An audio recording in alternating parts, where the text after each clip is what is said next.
All right. So I'm just going to start off. I'm Maya Phillips. I'm a journalist at the New York Times. Mostly write about theater.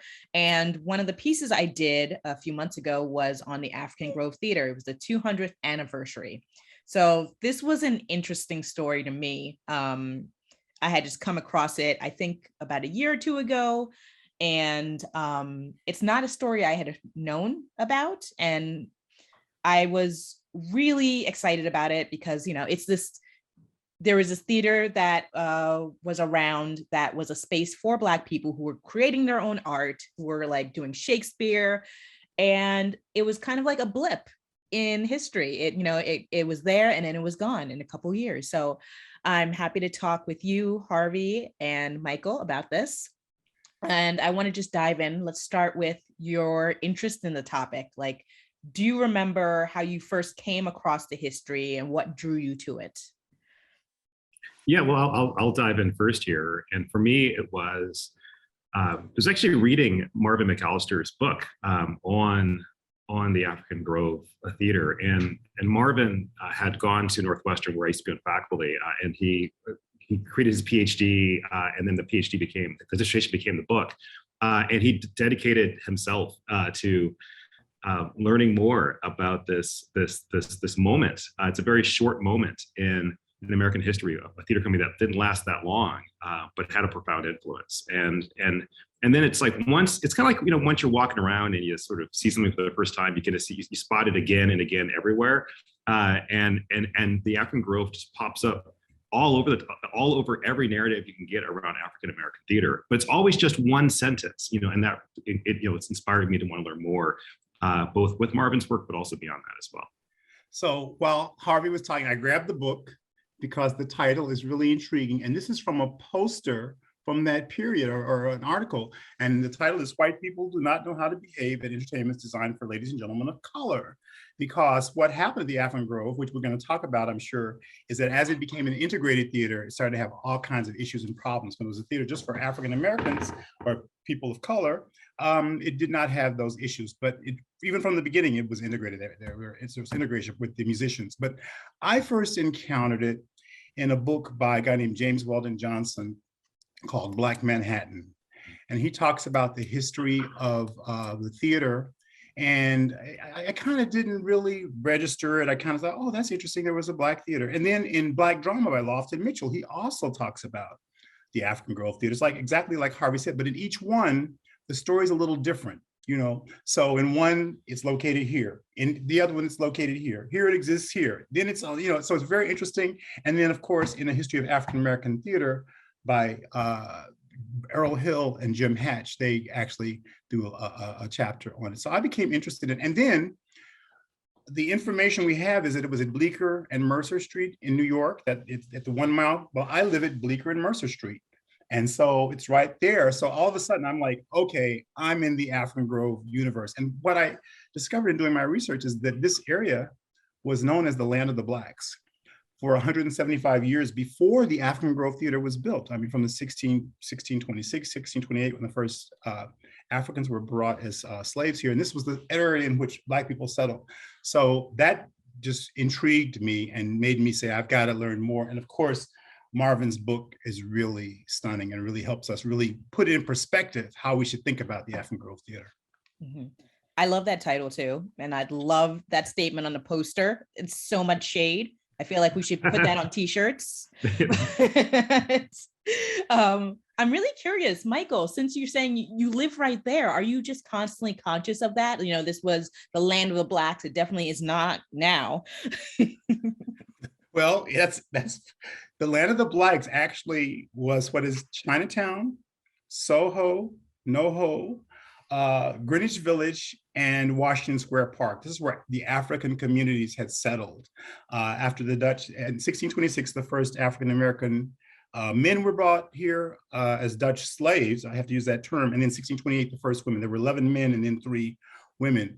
And after a period of time, after all the work they did, they petitioned and got what was called, after fighting in wars with Native people. This is the land of the Lenape and Lenni people. I should say that and acknowledge it where I am. They petitioned and got what was called half freedom, which meant for half the year, they could work for themselves. And half the year they had to work for the college. They built Wall Street, they built the Battery, they built all these different places. And so they got what they called half freedom, so half a year. And then they were also given land plots on what's now Lafayette Street. They had, it was called the Negro plots. And so they had lands until the British came in 1640, I think 1646 or 1648, who then, this became a great slave center under the Duke of York. So they started to enslave and take away the rights of people of color. So it's very intriguing to me. And living in this space and learning about the history, of course, you have to dig it. You have to find it. It's not easily accessible. I mean, I was so thrilled to read your article because it was like the New York Times now is acknowledging this incredible history. So I'm glad I'm here. Yeah, that leads me to my next question. In doing the research, it was hard for me to get a sense of how known this history is. And, talking to various, scholars like yourselves, I was like, some of them were like, oh, no, academics know about this. And then, but I was getting responses to the piece when it published that like, even people in the theater community, they were like, actors, theater makers, even some other writers and critics, they were like, I've never heard of this. So what is your sense of how widely known this institution is and the story of it? Yeah, I'll dive in. I think it's more well known in part because of this anniversary, right? The fact that 1821, the theater was founded, and then so it's been 201 years now, and then counting with each day since that theater was created, or the theaters, since there were multiple ones that were sort of recreated or reincarnated in some ways over a short period of time. But I think before that, it's like as Michael was saying. There would be, and I was saying before, there's a line that would appear here and there. So among theater historians and theater scholars, there was, an awareness that existed, but in some ways I think of it as it's kind of what do we remember from like our school lessons about like all of ancient Egypt, right? Like it gets condensed into one sentence or four sentences about this or that, but you lose detail. And then I think for the vast majority of people. The name or the phrase African theater, African Grove, just doesn't resonate. So when one thinks about the history of American theater or the history of Black theater, normally you're thinking of maybe Lorraine Hansberry, maybe you're going back to the Harlem Renaissance, but perhaps you're thinking about Burt Williams, maybe, right? But it's really hard to get someone to go back, in time, during the time of slavery, even, when this theater was created. Well, I'm so glad you said that, Harvey, because once I realized it was on property that's owned by NYU, I decided that we really had to raise consciousness here. So I created an exhibition called Transformation, 100 Years of African American Theater from 1821 to 1921, from the African Grove Theater to Shuffle Along.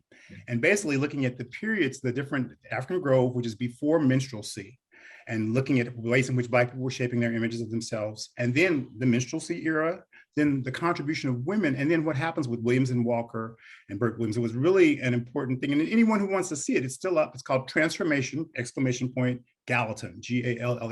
And I say that because we did it during COVID. And so we had to put the whole exhibit on virtual. And so you can really learn about the theater. But what I learned, there's a plaque, a little thing there's a playground next to it. And it says, on this site stood the African Grove Theater and blah, blah, blah. And I looked at it for a long time. And luckily for me, the community board too, folks came to see the exhibit. And so they're excited. This neighborhood is really excited about how we're going to commemorate this and what we're going to do. And I think that one of the things, Harvey, and I think about it, Maya, the person who came out of the African Grove, we know the founder, William Brown, we know about James Hewlett, the first actor, but Ira Aldridge is the person who had the international career. Well, I have a question before you tell us a bit more about Ira Aldridge. And my question is, what happened to all the Black people in that area? I could imagine what occurred, but in light of this exhibition and your work, like what happened? Like why? Where'd they go? Well, that is a great question, and part of it has to do with the fact that New York became a center of immigration for the world. So that there were small populations of Africans who were here. I say small populations, but the African burial ground is thought to hold 20,000 graves. But over the years, the population of Africans and African Americans was absorbed by the huge influx of immigrants coming over centuries, basically. And so what happens is in this neighborhood, it's so interesting because there are parts of Little Italy that when you read James Weldon Johnson, Little Italy was a Black neighborhood before it was Little Italy. Gay Street was a Black street. Fats Waller was born on Bleecker Street. These are all neighborhoods that are in the village, the coolest neighborhoods in New York, we think. So what basically happened was dispersed. And then again, the biggest thing that happened in 1863, the draft riot, in which African Americans were attacked because it was thought that their presence had caused the Civil War. And so many African Americans left and went to Brooklyn and left Manhattan. It was a great, remember, African Grove Theater started in, 1821 at this location. There was still slavery in New York. New York is one of the great slave centers at that time. It's not till 1827 that slavery is finally ended here. And New York is one of the great, and I'm saying great, I should say one of the notorious places in which slavery existed. Wall Street ships, the first things they were insuring were slave cargo. People were human beings. So what basically happened is we dispersed into the culture. We became, I don't want to say outnumbered. It's like the early Dutch. It's like, what's the Dutch presence in New York now? You see a bit of it, but the African-American presence of the early Africans really did the thing that happens with populations. They aged and aged out.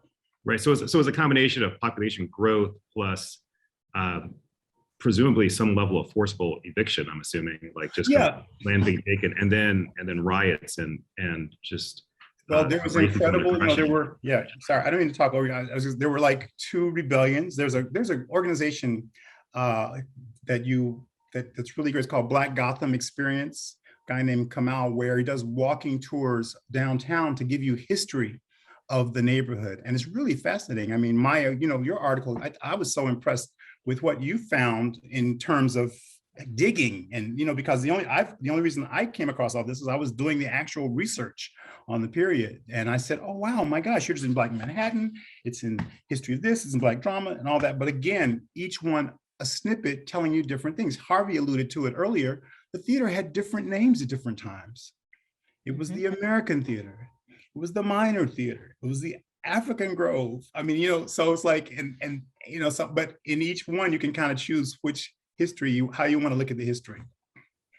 That's a good point. And it did make it very difficult to do that research, honestly.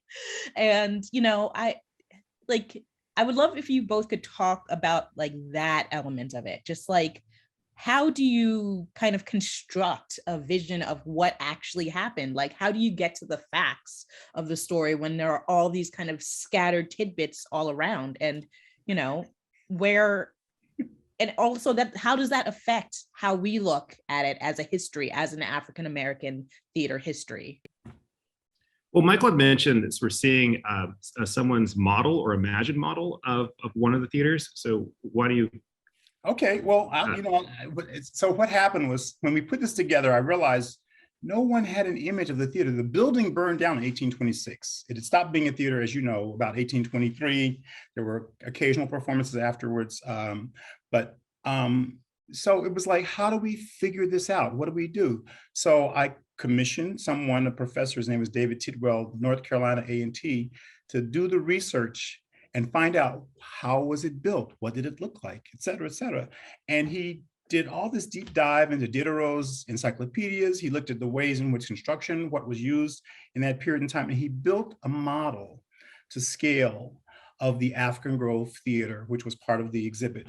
And it was really not an easy thing to do. So exactly right, we had to figure out what were the techniques, what were you using? It was all wood and all those things. And so the research, Maya, I'm going to say that you do what we do, which is that you look at the politics of the period, you look at the economics, you look at what are the religious things, what are the social issues, what's going on industrially, and what's the aesthetic and artistic. And that's the way in which we have to approach our history, because now we understand history as a very complex. Harvey and I do different things, but in some ways we share the same kind of research tools. And now we have a whole different notion of, I mean, Harvey went to one of the great schools. I mean, Northwestern was really, amazing.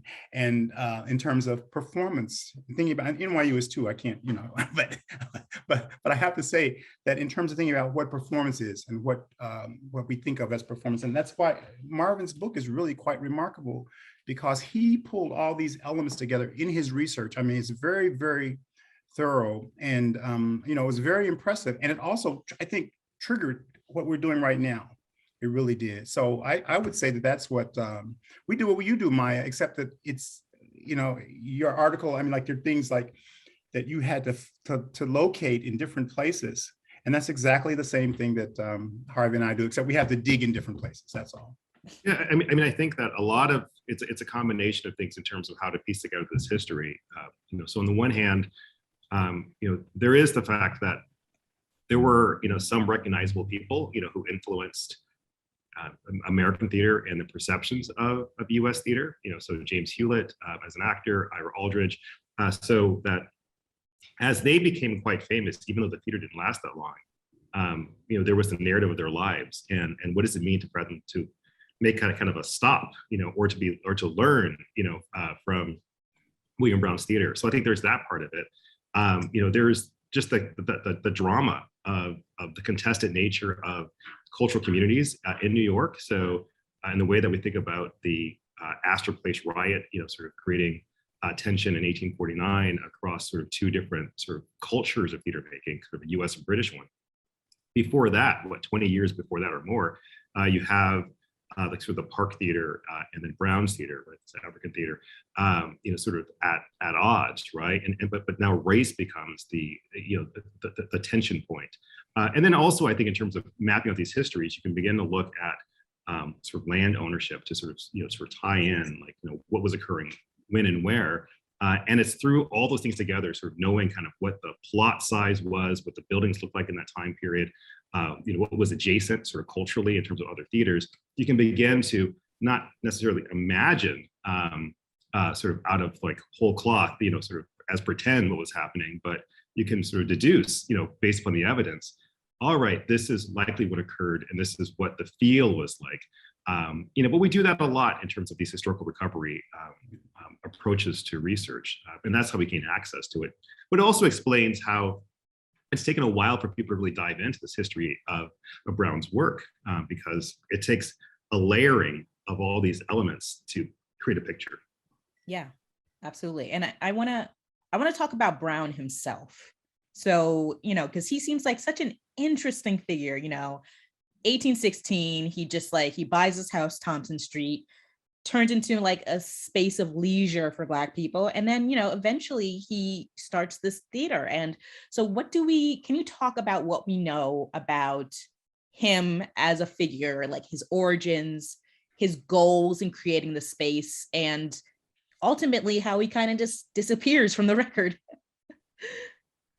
Well, this is so, when I read your article, I realized it's so easy. It was actually Thomas Street. Sorry. I know. It's like, that's what I'm talking about, the little things, because it was downtown and Thompson Street is this neighborhood. So it was right farther down, and I realized it, but it was so easy because, again, when I read Black Drama, he calls it a different theater name. He calls it, so everyone lost him. So it's like, we're all still figuring it out. But what we know about William Brown, some people call him William Alexander Brown. I'm not sure really which name. He had been a ship steward, and he was retired. And what's interesting about that, this looks Black Atlantic, Paul Gilroy, the notion of African people who were going back and forth and traversing, creating a different culture from being outside of the United States, being elsewhere. And so the ship stewards were kind of in some ways like the Pullman porters of a later era, and people who had exposure to other cultures. So this is a man who went to England on many accounts, and he's retired. So this is before Social Security. So he's saved his money. It's like, and so he's able to think, what do I want to do? Now in New York City, at the time, there was no place for African Americans who had leisure time to go and enjoy themselves. There was no place. They could go to the theater. They were segregated in the theater when they were allowed in. But in New York, there were what were called basically groves where people went and had ice cream and drank liquor and stuff like that and walked around and kind of promenaded. You know, it's like what Broadway becomes later, it becomes the center on Sundays when you have to close everything. But Sunday, everybody's walking up and down being seen. And there's a great story we'll get to later about how African Americans kind of tried to take over Broadway in that period. But he came up with this idea of, let me use my yard where I live to create this grove where my people can come and have refreshments. It was so successful because remember, there were thousands and thousands of African Americans living in New York at the time. So everybody's flocking there, and he's like, well, wait a minute, I can create something more here. And so he actually does, and he actually, you know, creates a theater. And I'm going to jump to 1821 because that's kind of where we're located, at the African Grove Theater, which he built, which could seat 300 people, 300 to 400 people, according to the plans and what was spoken about it, a guy named James McCoon, who went there at the time. And he creates this very successful model, a business model. Think about it, the first African-American producer in the country, basically, you know, giving this long lineage to, you know, what becomes later Negro Ensemble and American Negro Theater and all these things that, you know, Harvey and I have written about and talked about. And he's there, but it becomes kind of invisible. And so years ago, I talked to a scholar named Michael Pinckney, who'd worked closely with Oscar Brockett. And one of the things that he taught, Oscar Brockett wrote kind of the book on American theater history. It's Introduction to Theater, was used when I was in college, they were using it, et cetera. And Michael talked about the fact that Oscar Brockett had tried to include much more about African-American culture and in fact, Egyptian theater and traditions. And his editors basically said, no, we don't want that in the text. So it's a kind of a disappearance that is not accidental. And part of our goal, and I mean, in this era, we're very fortunate that people are understanding that there are histories that are complex that we all really want to explore more of. Yeah, and just to add a couple of things, I think, you know, there's a way in which we imagine African American culture in 1820, and usually that imagination is just bleak, right? You know, like anything before 1860, it's just like, you know, like, oh, it's just it's sorrow songs and change or something like that, you know. And I think that what is helpful about the story, right, of William Brown is that it's a reminder that the ship stewards, you know, had a whole middle class existence, right, in the way that, as Michael was saying, the Plymouth Porters did later on. So people own property, like houses, you know, and spaces and land and plots of land. You know, they had the ability to do things, and they had leisure funds. Not everyone did, but there was a population of people who had that. You know, and there was a desire for entertainment, and to see plays and to hear music, and that was what was created. And the gift of the African Grove initially, that sort of house-based, you know, that sort of the house-based entertainment. Yes, it created income, you know, for Brown, you know, but it's also a place of leisure and fun and celebration. So in a way, I think of it as like kind of, you know, you hear about the rent parties, you know, from the 20th century. It's like it precedes that, right? You know, it's also entrepreneurial. It's hey, come to my place and let's actually create and enjoy Black culture. And even if it's a production of a Shakespeare play, the fact that the company itself are African American artists is a celebration of Black culture. You know, what you said just reminded me when you said like a house party type thing. You know, I mean, this guy starts in the backyard. Larry Leon Hamlin, who created the National Black Theater Festival more than 30 years ago, he passed away in 2007. His wife continued. She just passed away this year in Winston-Salem, which brings 60,000 people every other year biannually to Winston-Salem. It started as people's living rooms. Larry started doing readings of plays in living rooms, and it grew in the community. So part of what you're talking about, Harvey, which is so wonderful, is this entrepreneurial spirit that you found in the culture, and you find it over and over again. One of the wealthiest people in New York at the time was a guy named Downing. He was African American, and he had the oyster concession on Wall Street, basically. And he used his money. And what's interesting about African Americans of that period, the wealthy ones, they used all their money fighting against slavery. They used their fortunes. James Forten in Philadelphia, these are men who made substantial fortunes, but when you read about them, they spent their money on newspapers and agitating. They cared about their brothers and sisters who were enslaved. Downing had a place in New York, and Oyster Place had one in Newport. So it just gives you an idea of the kind of wealth he had and used. And so you're exactly right in terms of we have communities of African Americans. In New York, we have educated African Americans because we have a school, the African Free School. We have a number of schools that happen here. Ira Aldridge actually attended school, and so we have a literate population. Harvey, you referred to African Grove Theater was doing Shakespeare. They were also doing plays about African American culture and life as well. So it's a more complex story than we've been led to believe, and I'm just grateful that we're starting to have a chance to talk about it.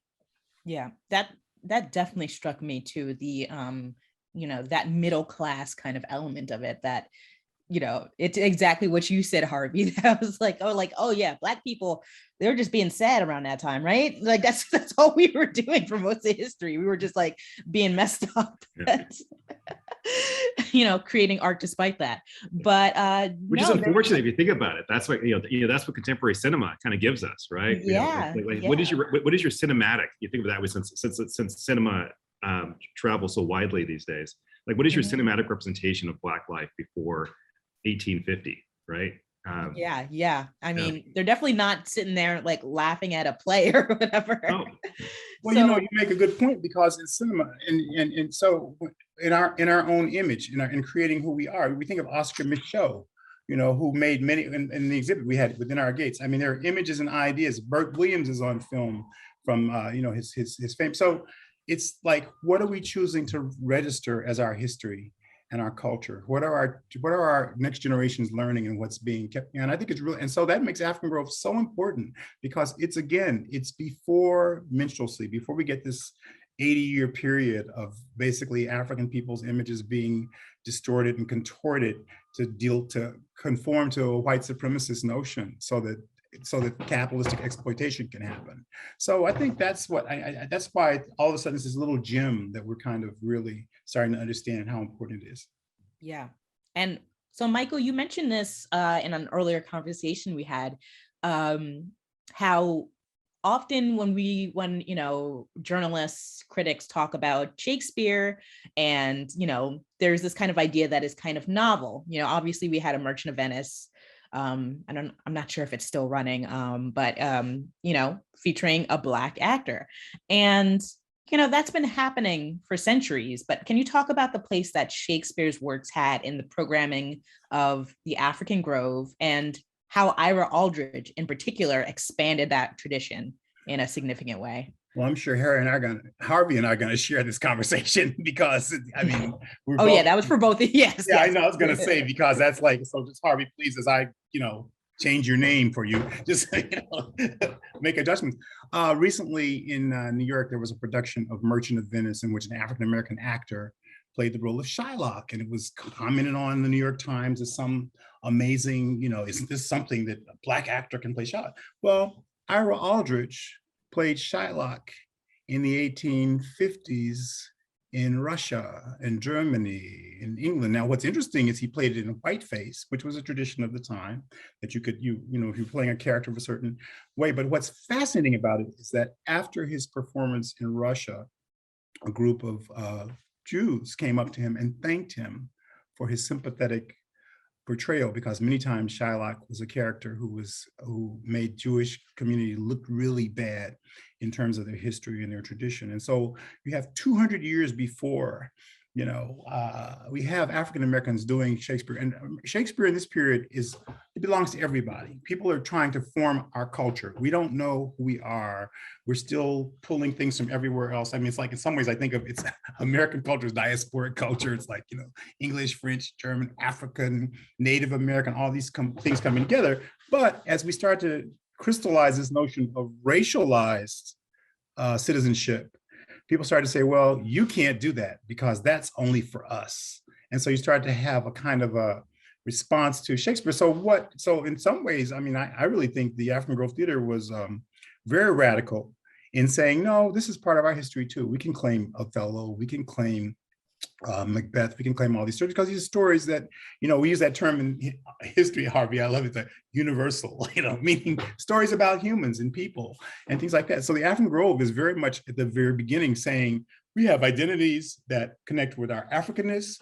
We have identities that connect with the fact that our first language now is English. We don't know what our original first language was, but we know that it's now English. And so we claim all of what it is. And we claim that citizenship, we claim the intellectual capacity to understand and to be part of the American narrative. And that's, again, that's Marvin's book. So Harvey, take it away. Yeah, I think along those lines, it's kind of a sad reality, that what I'm about to say.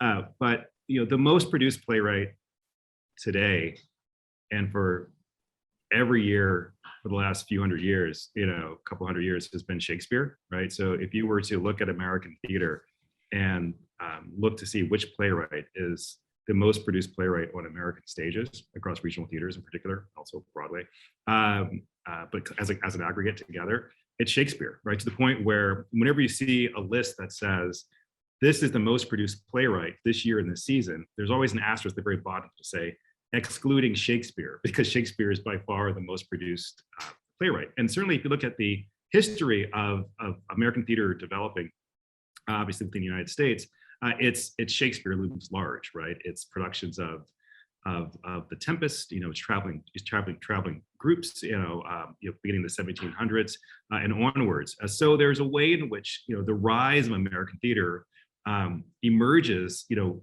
with and through Shakespeare, and it becomes, as Michael was saying, somewhat contested, right? So you have, in the 1700s and early 1800s, it's what is this upstart theater culture that's arriving now in the U.S. How does that sort of compare with the established sort of culture in the U.K. And that became the basis of a fair amount of tension, right? And you began to get different styles of acting that emerged in the 1800s because of these different approaches to interpreting the work of Shakespeare. And I think that what people don't spend that much time thinking about is often it gets framed as white American actor against white British actor, and you sort of lose sight of the work of Black actors in this time period. And along those lines, one thing I want to sort of point out, and Michael alluded to this, about like how the African Grove comes along, really before the rise of sort of blackface performance and that level of mimicry, parodic, sort of a negative mimicry. But the African Grove actually becomes a source of that as well, in that it's Charles Matthews, who's an English performer, who in the 1821, 1822, at some point sees James Hewlett perform Shakespeare, and then he travels to London and across the UK, and he performs A Trip to America. It's his travel log, because obviously the internet doesn't exist. There's no videos, so it's like, let me tell you about my journeys, right? So it's like, I don't know, Bourdain's no reservations, but like live, or something like that, right? And he tells stories, and he takes one of these caricatures, and in one moment he performs his version of Hewlett playing Shakespeare, but it's highly stereotypical. It's exaggerated in dialect. It becomes the source of humor and laughter, and quite popular in the UK. That then it inspires more people to want to sort of negatively imitate these sort of Black Americans on stage, which then sets an early moment, for what occur about a decade later, with the rise of blackface performance, right, with TV Rise and others. But it comes from this moment, and what I find unfortunate and problematic and painful, both kind of personally and also kind of historically when you look back, is that we're at this moment in 1821 and 1823 where there's a version of authentic Black life that's being presented on stage. There is a form of presentation and acting, that is, it's stylized for the 1800s, but it seems authentic, right? Based upon what exists at the time period. And there's a point of departure where there's a lot of people out there who refuse to, both in the UK in terms of their representations of Hewlett's work, in some cases how they reject Ira Aldridge in certain places in the UK, to within the US where you get sort of antagonists who don't want that theater to exist. But there's a moment where the ability to offer an authentic representation of Blackness, even through Shakespeare, gets shut down and problematized and challenged and rejected and refuted in the worst ways. And you know what makes that fascinating, Harvey, is that even though it's shut down in the main culture, in African American culture, the performances continue. The Higher Sisters, yes, women. So you have a kind of another culture operating that is invisible to the larger majority culture, in which then creates in America the music, the effect of what we now, when we go to Broadway and see Broadway plays, we're seeing what African Americans pioneered in the theater. And so even though it's made invisible in some ways, it's like that thing that the culture, American culture, James Weldon Johnson said, American culture is African and American culture. And the only other thing, and the other point you make, I was so glad you said that about Shakespeare, because you said the most produced playwright, I thought you were going to say Dominique Morisseau, because she's like the most produced in terms of like last year and stuff. And you're exactly right. But the person who really helped— Oh no, I mean, just to qualify, yeah. So it's like, like you take all of Lynn Nottage's performances. You're right. You add to it Dominique Morisseau's productions. Yeah, and you're still less than Shakespeare. Yeah, right. And they're all getting done. You're exactly right. But I guess the point I was going to make, which is that the person who tried to really disrupt this narrative of Shakespeare's for white people was Joe Papp with the New York Shakespeare Festival, and what he did, and the really, groundbreaking. And it's interesting, it's in the land of the Blacks, where the Astor place is actually in that space, the same space, that creating Shakespeare roles for actors like Moses Gunn, and creating the space for Raul Julia to perform in a Shakespeare place, which should not be a radical notion at all. But in our country, because of the kind of racialized notions we had of the theater, we kind of created this idea that, well, Shakespeare is, number one, a certain culture, a certain people have access to it, and others do not. One point I want to make about Ira Aldridge and his tours around Europe, he went to Serbia, and it was the first time that they had heard Shakespeare not in German or Russian. And so at the National Theater in Belgrade, there's a plaque on the wall that basically acknowledges Ira Aldridge having come there and having let them hear Shakespeare for the first time in English. And I think it's worth noting that, in addition to Shakespeare, the the Grove Minor Theater, like the collection of entities created by William Brown, also did original work. Yes. And so I want to underscore that. So it wasn't a case where they were only doing sort of Shakespeare productions. There's not a robust repertoire, of works, because the theater did not last that long. Right. But I do want to point out the fact that there were original works that were penned by African American playwrights or penned by Brown himself, that contributed to the shaping of American theater. You talk about that play, talk about the drama of King Shoutaway. I think that would be kind of cool for you to lay out what we know and what we don't know. I don't know that much about it. I was giving to you. All right, I will give you my little three. Yeah. All I know is it's fascinating because it's written by William Brown. It's a play about a rebellion against the British at the time. And it's about African people rebelling. So this is like in 1820 something in New York City, where we still have slavery. Slavery is still part of American culture. So you can see how that's a radical thing to be putting on the stage. Now, what's fascinating about it is that some people said it was about his own life, that he had experienced it. But when you read the history, so first of all, the title of the play, King Shoutaway, or a drama of so-and-so, so-and-so, and it names a wrong island. Like the name of the title is the Dominican or something like that, but it was the Caribs. And so it's like, even in digging up the history, we're not really sure. Some people say he was a Garifuna, which is a certain ethnic group that existed that had fought with the British. But again, here are the contradictions that are so interesting, that these Africans who were fighting against the British had allied with the French, and some of them were slave owners themselves. So you kind of go, whoa, 1795 rebellion. So again, there's more work to be done, more history to be discovered. And the other thing is the African Grove imported hits from London. They did the productions. It's kind of like what the Lafayette Theater did in 1915 in New York. It's a hit downtown New York. Oh, we'll do it uptown with our people and do our production of it.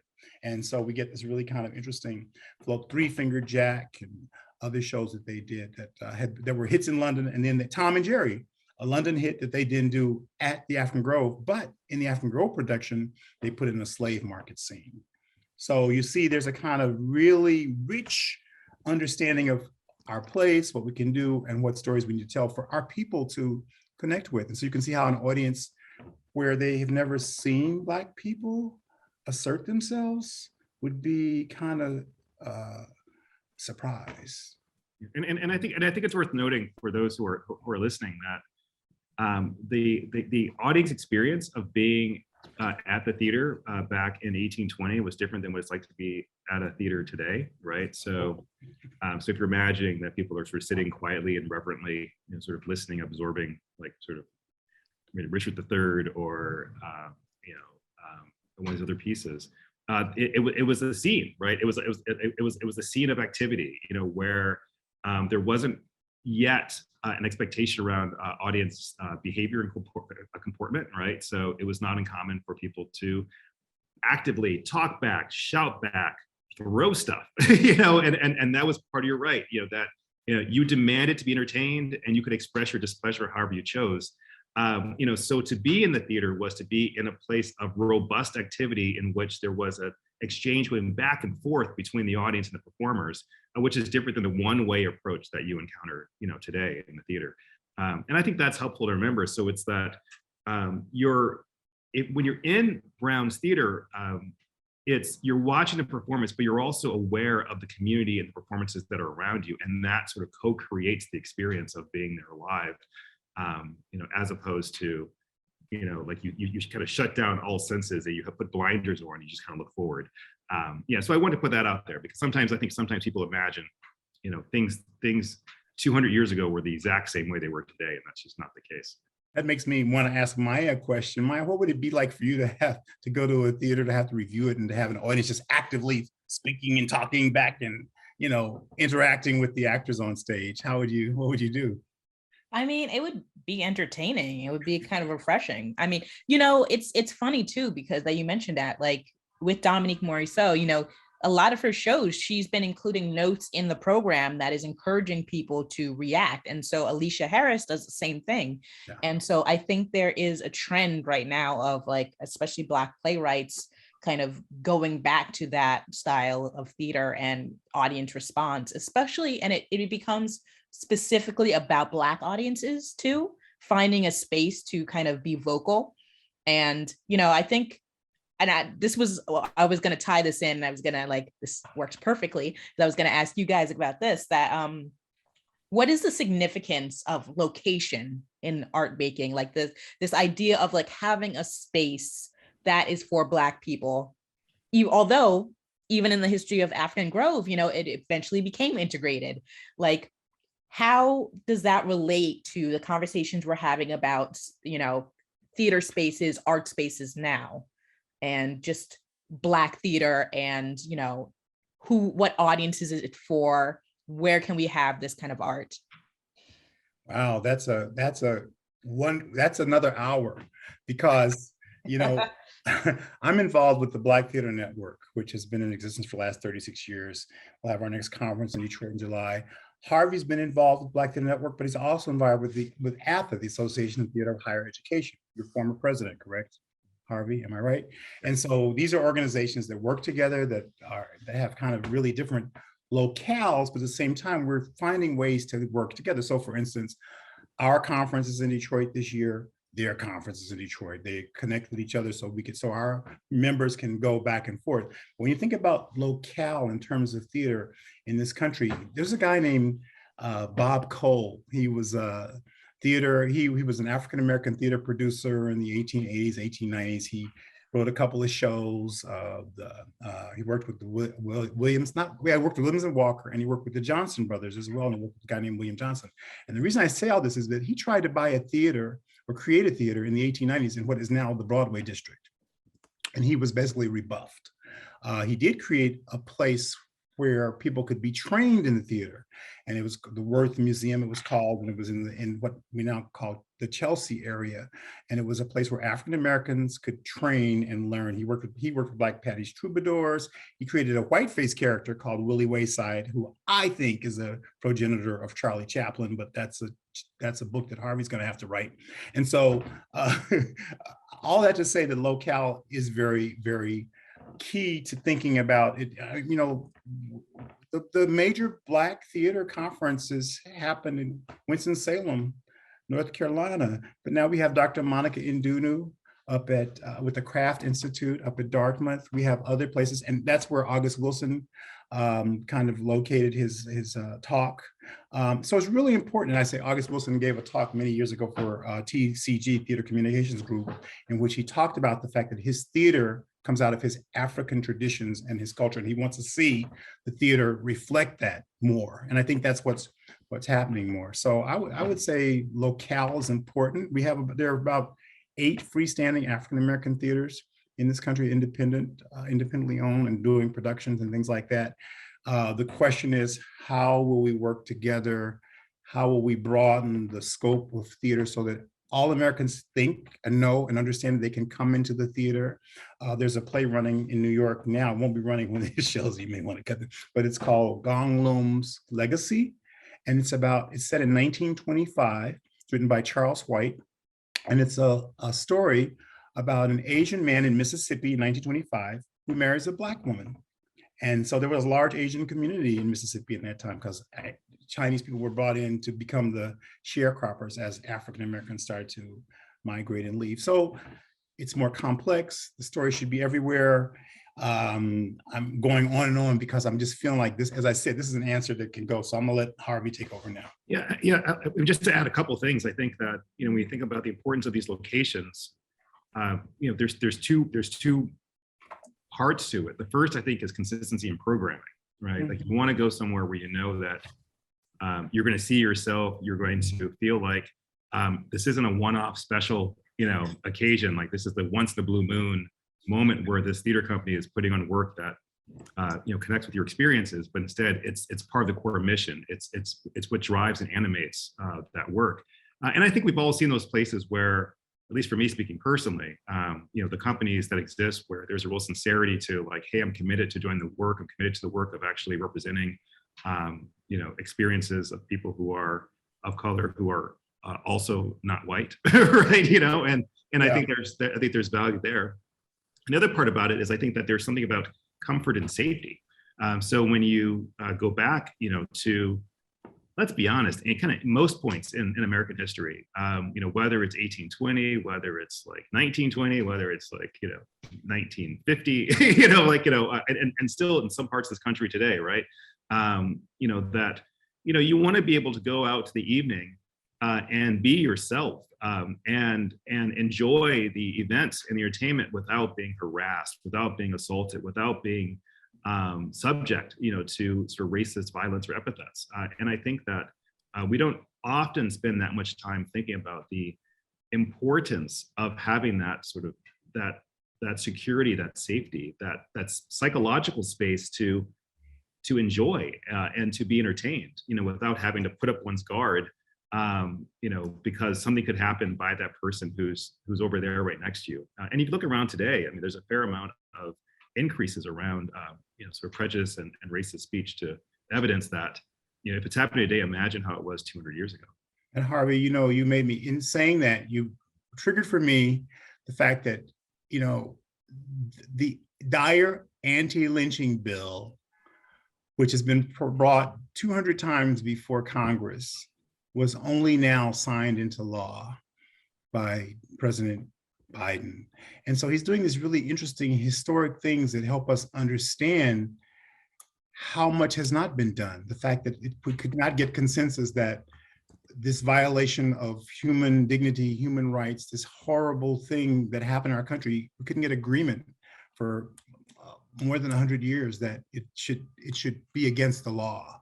And so part of what we're really seeing is a kind of understanding that as America becomes more I want to say more transcultural, transracial, as it becomes a whole different, locale. We have to start to think about it differently. And I think that that's the lesson of the African Grove Theater. That's the lesson of it, that it was a place where he was doing works about Native Americans, doing works about African Americans. He was doing work by white playwrights as well.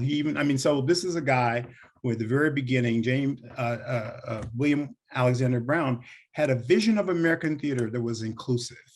And had we followed his vision, and I'm going after Marvin McAllister, I'm going with him right now, we would have a very different American theater today. We would not have the issues we have of, we see you white people. We would not have the kind of segregation we have on Broadway. I mean, we had 8 Black plays open on Broadway this past season. So what is the future? What is going forward? What is the legacy of that?